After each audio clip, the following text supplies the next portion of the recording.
नमस्कार दोस्तों, मेरे YouTube चैनल श्री करनी क्लासेज में आप सबका स्वागत है। तो आज मैं आपके लिए साइकोलॉजी के कुछ क्वेश्चन लेके आया हूँ। तो पहला क्वेश्चन है, शिक्षा का उद्देश्य है। अपन जो शिक्षा ले रहे हैं उसका प्रमुख उद्देश्य क्या है और शिक्षा कौन लेता है, आपको पता है। एक हाँ, शिक्षा वैसे हर क्षेत्र में अपन जब वातावरण से भी ले रहे हैं, लेकिन एक इस विद्यालय शिक्षा, तो उस शिक्षा अपन वो कौन लेता है, बालक लेता है। तो उसका उद्देश्य क्या है, परिवार का विकास, बालक का विकास, देश का विकास, राष्ट्र का विकास। अब देखना सुनना, इसमें से एक देखो, ये चारों पॉइंट अपन को ऐसा लग रहा है यार अच्छे पॉइंट है। देखो, परिवार का विकास होना चाहिए, देश का भी विकास होना चाहिए, राष्ट्र का भी विकास होना चाहिए, बालक का भी। तो एक ध्यान देना, अगर बालक का विकास हुआ तो राष्ट्र परिवार का विकास होगा, परिवार का विकास हुआ और बालक का विकास हुआ तो देश का विकास, राष्ट्र का विकास। देश और राष्ट्र एक ही बात आ रहे हैं, तो ये दोनों ऑप्शन तो कोई मतलब नहीं हुए। क्यों, एक ही नाम आ गए तो दो और एक साथ हो नहीं सकते। तो अपन को कौन है, तो अगर बालक का विकास होता है तो उस परिवार का भी विकास होगा, देश का भी विकास होगा, राष्ट्र का विकास। तो शिक्षा का मुख्य उद्देश्य क्या होगा, बालक का विकास। किसका विकास, बालक का। तो ऑप्शन डी राइट होता है। नेक्स्ट क्वेश्चन, ईसा की 16वीं सदी में मनोविज्ञान को क्या माना जाता था। ईसा की 16वीं सदी में मनोविज्ञान को क्या माना जाता था। तो 16वीं सदी में मनोविज्ञान किस रूप में था, आत्मा के रूप में। किस रूप में, आत्मा के रूप में। 17वीं में किस में, मन का विज्ञान। फिर 18वीं में कुछ नहीं हुआ। फिर 19वें में क्या हुआ था, चेतना का। और फिर 20वें में व्यवहार। तो अपन को क्या पूछा, 16वीं सदी में। तो 16वीं सदी में मनोविज्ञान क्या था, आत्मा का विज्ञान। तो ऑप्शन ए क्या होता है इसमें, राइट होता है। अगला क्वेश्चन, मनोविज्ञान शिक्षा का आधारभूत विज्ञान है, ये कथन किसने कहा। तो कथन तो अपन को देखो याद करने पड़ते हैं ना। मनोविज्ञान शिक्षा का आधारभूत विज्ञान है, ये कथन किसका था। तो ये कथन स्किनर का था। किसका था, स्किनर का। ध्यान रखना, मनोविज्ञान शिक्षा का आधारभूत विज्ञान है, तो ये कथन किसका, स्किनर का। ओके, तो अगला क्वेश्चन अपन लेते हैं। अगला क्वेश्चन है, साइकी का अर्थ है। साइकी शब्द है ना, जो साइकोलॉजी मैंने बताया था, दो शब्दों से मिलकर बना है, साइकी और लोगस।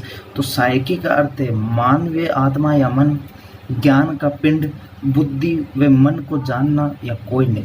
तो मैंने आपको, जब मैंने एक टॉपिक भी पढ़ाया साइकोलॉजी का, तो मैंने बताया था साइकी शब्द के दो विवरण हुए। कितने विवरण हुए, दो। और दो मैंने बताए थे, गेरिट ने किया और एक किसने किया था, है ना। इस प्रकार मैंने दोनों के विवरण बताए थे, गेरिट और मन का विज्ञान, है ना। तो गेरिट ने किसका किया था, आत्मा का। किस रूप में किया था, आत्मा का। ध्यान रखना, है ना। तो मानवीय आत्मा या मन, सेकंड विवरण किस पर आया था, मन पर आया था। और बुद्धि, मन, बुद्धि का कोई लेना देना नहीं हुआ साइको शब्द से। ध्यान रखना, साइकी शब्द से। ज्ञान का पिंड, तो ज्ञान के पिंड का भी कोई मतलब नहीं है साइकी शब्द से। तो साइकी का अर्थ क्या होगा, ऑप्शन ए, मानवीय आत्मा या मन। फिर नेक्स्ट क्वेश्चन है, वुडवर्थ ने सबसे पहले निर्माण किया।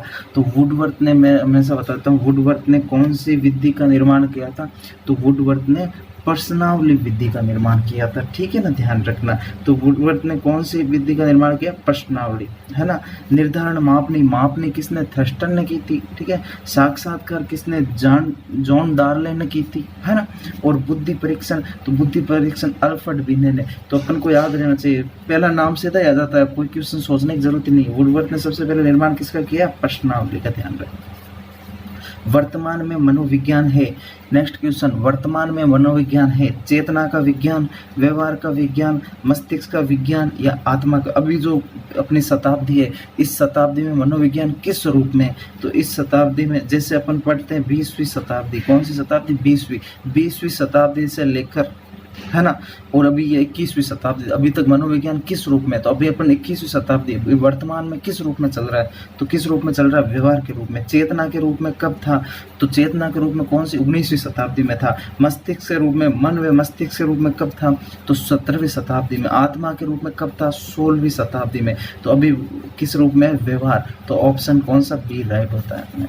ओके, नेक्स्ट क्वेश्चन आता है, मनोविज्ञान को शुद्ध विज्ञान माना जाता है, ये किसका कथन है ना, मनोविज्ञान को शुद्ध विज्ञान माना जाता है। तो हमेशा ध्यान रखना, Stephen Anderson, James Trevor Stout. तो मनोविज्ञान को व्यवहार का शुद्ध विज्ञान कहने वाला प्रथम मनोवैज्ञानिक था वाटसन। दूसरा मनोवैज्ञानिक जो कहता है मनोविज्ञान शुद्ध विज्ञान है, उसका समर्थन कौन करता है, जेम्स ट्रेवर। वाटसन के बाद जेम्स ट्रेवर। यहाँ पे अगर वाटसन आ जाता ना तो ऑप्शन कौन राइट होता, वाटसन, लेकिन वाटसन नहीं है और कौन है, जेम्स ट्रेवर। तो ऑप्शन सी क्या होता है, राइट होता है, ध्यान रखना। शिक्षा क्या है, जो अपन ये शिक्षा ले रहे हैं, शिक्षा है क्या, वंशानुक्रम है क्या, वंशानुक्रम से तो ये तो कोई मतलब नहीं हुआ कि हाँ ठीक है आपको मिल रही है, लेकिन पूर्णतः शिक्षा वंशानुक्रम से मिल रही है, नहीं। परिस्थिति, ठीक है परिस्थिति से मिलती है, व्यक्ति की मनोदशा। तो शिक्षा का अर्थ बताना, क्या शिक्षा परिस्थिति है क्या है, परिस्थिति होने पर ही शिक्षा लेते हो, नहीं तो नहीं लोगे। हाँ, शिक्षा तो अपन को मिल जाएगी कहीं। व्यक्ति की मनोदशा, तो व्यक्ति की मनोदशा शिक्षा है, या उपयुक्त वातावरण। तो शिक्षा क्या है, उपयुक्त वातावरण। आप अगर उपयुक्त सही वातावरण मिला और आपको सही समझ में आ गई हर चीज, तो आपको वातावरण अच्छा मिलना चाहिए, वही क्या है, शिक्षा है। तो शिक्षा क्या है, उपयुक्त वातावरण। ऑप्शन बी क्या होता है, राइट होता है, ध्यान रखना, है ना। अरे परिस्थिति, तो वातावरण सही होगा तो परिस्थिति भी सही हो जाएगी, है ना। तो उपयुक्त वातावरण शिक्षा का क्या है, अर्थ, ध्यान रखना। सिगमंड फ्राइड कहाँ के निवासी थे, तो सिगमंड फ्राइड वियना के, सिडनी के, जर्मनी के, चीन के। तो सिगमंड फ्राइड कहाँ के थे, वियना के निवासी थे। कहाँ के थे, वियना के। देखो वियना, अब आपके तो सर वियना तो कहाँ आएगा, तो वियना एक देश है ऑस्ट्रिया। कौन सा, ऑस्ट्रेलिया नहीं हो, ऑस्ट्रिया। ऑस्ट्रिया देश में एक शहर है वियना, उसके निवासी कौन थे, सिगमंड फ्राइड, ध्यान। इसी के साथ ये कुछ क्वेश्चन ऐसे मैं आपको लगातार लाता रहूँगा, आप कमेंट बॉक्स में ज़रूर बताएं। धन्यवाद।